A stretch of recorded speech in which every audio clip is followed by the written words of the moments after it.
এক তরুণী তার পিতার সমাধিস্থলে গিয়েছিলেন। সেখানে তিনি একটি সুকৌশলে লুকানো ছোট্ট তালা খুঁজে পেলেন। এটি দেখে তিনি তার পিতার দেওয়া একটি রহস্যময় চাবির কথা স্মরণ করলেন।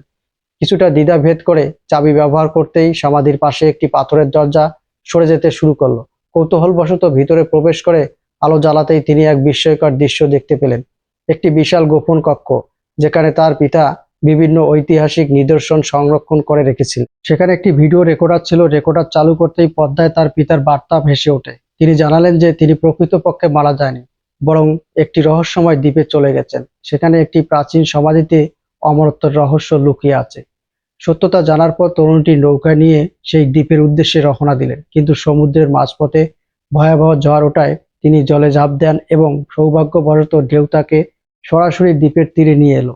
তিনি দেখতে পেলেন একটি পাহাড়ের চূড়ায় একজন লোক দাঁড়িয়ে আছে। কাছে গিয়ে বুঝতে পারলেন তিনি তার পিতা, কিন্তু পিতা তাকে এড়িয়ে চলার চেষ্টা করছে। তরুণীটি তাকে অনুসরণ করে একটি গুহায় পৌঁছালো। বহু ডাকার পরেও তিনি সাড়া দিলেন না।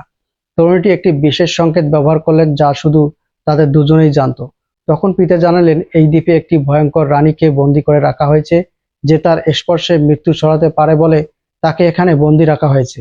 পিতা ও তরুণী সমাধির দরজার পাশে পৌঁছালে আগে থেকেই একদল অপরাধীর নেতা উপস্থিত ছিল। অস্ত্রের মুখে পিতাকে রেখে তরুণীকে দরজা খুলতে বলা হয়।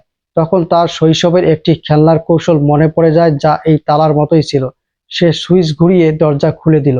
সবাই দড়ি বেয়ে নিচে নামে। দলনেতা তরুণীকে সামনে যেতে বাধ্য করলে কিছু দূর যেতেই একটি ফাঁদ সক্রিয় হয়ে গেল। শুরুতেই কিছু না ঘটলেও হঠাৎ মাটি ফেটে গিয়ে কয়েকজন নিচে পড়ে গেল। এরপর একটি পুরনো টাওয়ারের কাছে পৌঁছে তারা একটি কফিন দেখতে পেল, যেখানে অমরত্বের রহস্য লুকিয়ে আছে বলে তাদের ধারণা ছিল। কফিন খুলতেই তারা হাজার বছরের পুরনো রানীর দেহ দেখতে পেল, যা সতেজ ছিল। বাতাসের স্পর্শে তার দেহ দ্রুত পরিবর্তন হতে লাগলো। তখন দলনেতা তার একটি আঙ্গুল কেটে নিল। তার এক সঙ্গী মৃতদেহ স্পর্শ করা মাত্রই তার শরীরে কালো দাগ ছড়িয়ে পড়ল এবং মুহূর্তেই মারা গেল। তরুণী যখন বুঝতে পারল রানীর আসলে তার দেহকে বিশেষভাবে সংরক্ষিত করেছিলেন, দলনেতা রানীর আঙ্গুল নিয়ে পালানোর চেষ্টা করলেন। তরুণী ও তার পিতা তাকে থামাতে এগিয়ে গেল। এদিকে যে ব্যক্তি সংক্রামিত হয়েছিল সে হঠাৎ জীবিত হয়ে পিতাকে কামড় দিল। পিতা বুঝতে পারলেন তিনি আক্রান্ত হয়েছেন, তাই তিনি তরুণীকে পালিয়ে যেতে বললেন এবং পুরো জায়গাটি ধ্বংস করার পরিকল্পনা করলেন।